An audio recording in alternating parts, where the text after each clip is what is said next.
Kasama na ang pamilya Villar sa iniimbestigahan ng Department of Justice kaugnay ng maanumalyang government projects. Paglilinaw naman ni Senador Mark Villar, walang nakuhang kontrata sa gobyerno ang kanyang pamilya noong siya ay DPWH Secretary. Para bigyan ng mukha ang balita, may live report mula sa Senado. Si Mobile Journal Merymon Reyes. Merymon. Pops J, pinasinungalingan ni dating Public Works Secretary at ngayon Senador Mark Villar ang mga paratang na kumukonekta sa kanya sa issue ng mga maanumalyang proyekto ng pamahalaan. Nasasabi pa lang ng Department of Justice kasama ang pamilya Villar sa iniimbestigahan nila kaugnay ng 18 billion pesos na government contract na umano'y inaward sa pinsan ni Senador Mark Villar. Agad itong itinanggi ng senador. Wala raw silang kaugnayan sa anumang kumpanya na kasali sa DPWH project. Makukumpirma raw sa official record na wala silang kaanak na nakakuha ng kontrata mula 2016 hanggang 2021 nang nanungkulan siya bilang DPWH Secretary. Nananatili raw siyang bukas at sumusuporta sa mga isinasagawang investigasyon patungkol dito. Samantala, sa pagdinig naman ng Senate Science and Technology Committee, dininig ang panukalang paglalagay ng isang blockchain para sa real-time updates at transparency sa mga transaksyon at paano nagagamit ang pondo ng bayan. The way we define the blockchain, we liken it to a notebook. Think of this notebook, this orange notebook, as a place or a tool where you can put your transactions, records, or data. This could mean remittances, this could mean payment records, this could mean IDs or whatnot, anything that has to do with data. Ito pong notebook natin ay own po na lahat ng tao. Everyone has a copy of it. Humarap din sa hearing ang dating ICI Special Advisor na si Mayor Benjamin Magalong na pabor sa blockchain technology. Sila nga raw sa Baguio Local Government, isa sa publiko na ang lahat ng kanilang financial documents. Maaari itong ma-access online. Ikaw nataka ako. Why? Transparency. Wala kang ginagawang mali. Hindi ka dapat matao. That's why we're pursuing an open government policy. This partnership aims to strengthen public accountability, provide permanent audit trails, and promote participatory government. Sumagot naman siya sa mga isyong ipinukol noong miyembro pa siya ng ICI. Kabilang ang pinalalabas daw na maanumalya ang inaprubahan niyang pagtatayo ng tennis court. Below the belt. Nakapagtataka lang bakit biglang ayaw ko mag-imbestiga. The mere fact na sinabi, you're not an investigator, you're just a legal advisor. So, ibig sabihin, simple lang yun. Ayaw, huwag ka na mag-imbestiga. Yun ang message dun. And you don't have any authority over the PNP, despite the fact na may MOU. So, ano pang purpose ko? Bakit ko ka? Hindi dapat mag-resign na lang. Ang nakakuha kasi sa kontrata noong 2022 ay ang St. Gerard Construction ng mga Diskaya. 110 million pesos ang pondo at 26 million pesos pa raw ang hindi na ibabayad.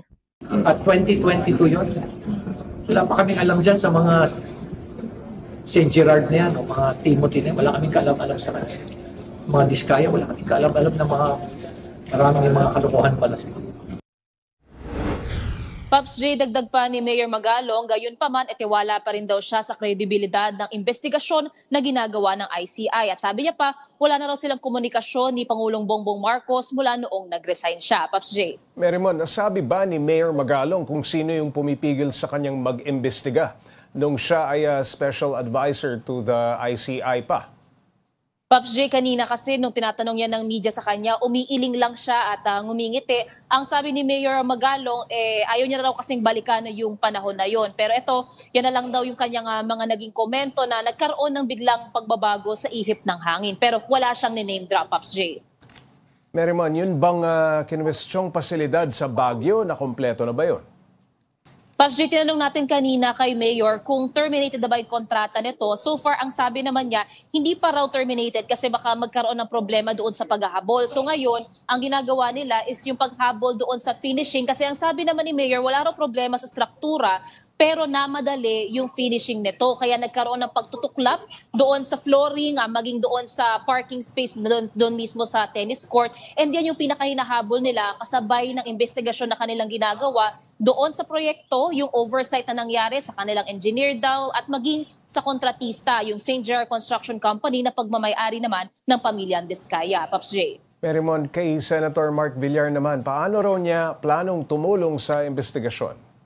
Pops J, base doon sa statement na nilabas ni Senator Mark, sinasabi niya na bukas daw siya doon sa mga investigasyon dahil naniniwala din daw siya sa due process at sinasabi niya rin na lalabas sa kanyang track record kung ito ay titignan man o sisilipin na malinis daw yung kanyang kawalan ng koneksyon doon sa mga proyekto maging ng kanyang pamilya o kaanak nung siya'y nakaupo bilang Public Works Secretary taong 2016 to 2021. Kasabay naman yan, plano niya rin daw mag-file naman ng panukalang batas para imandato yung paggamit naman ng drones sa pagmomonitor ng mga site projects ng pamahalaan. Pops J. Marymount, bukod pa sa kanya, sino pa bang kasama sa iimbestigahan ng DOJ?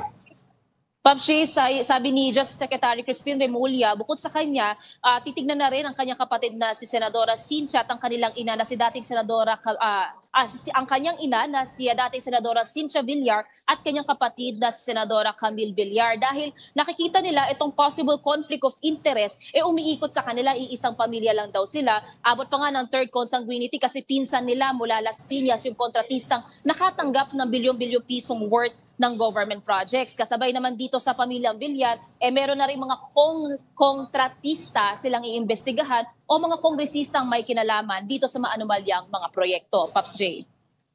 May patama naman si Senator Ping Lacson na annoying dog at crazy cat. Ano ba itong mga to? May binanggit pa ba siya kung sino itong mga to?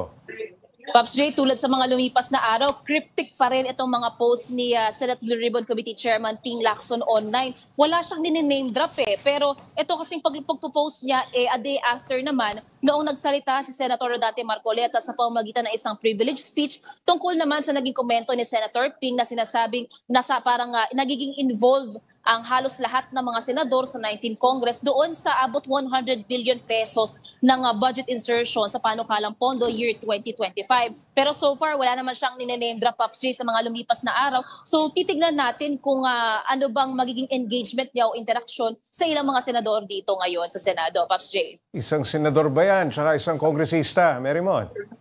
Pops J, yan yung tinitingnan natin kasi maging si Cavite Oo. Representative Kiko Barzaga naman, nag-post naman kanina na parang kinoconnect niya na parang ito daw ba si Senator Ping, kine-question niya naman ba daw si Senate President Tito Soto. So maraming here and there na interpretations dito sa cryptic post ni Senator Ping. So susubukin natin makakuha ng komento mula sa senador kung sino nga ba talaga ang pinatutungkulan niya dito. O mahilig lang siya sa mga pets. Maraming salamat, Mobile Journal Marymount Reyes.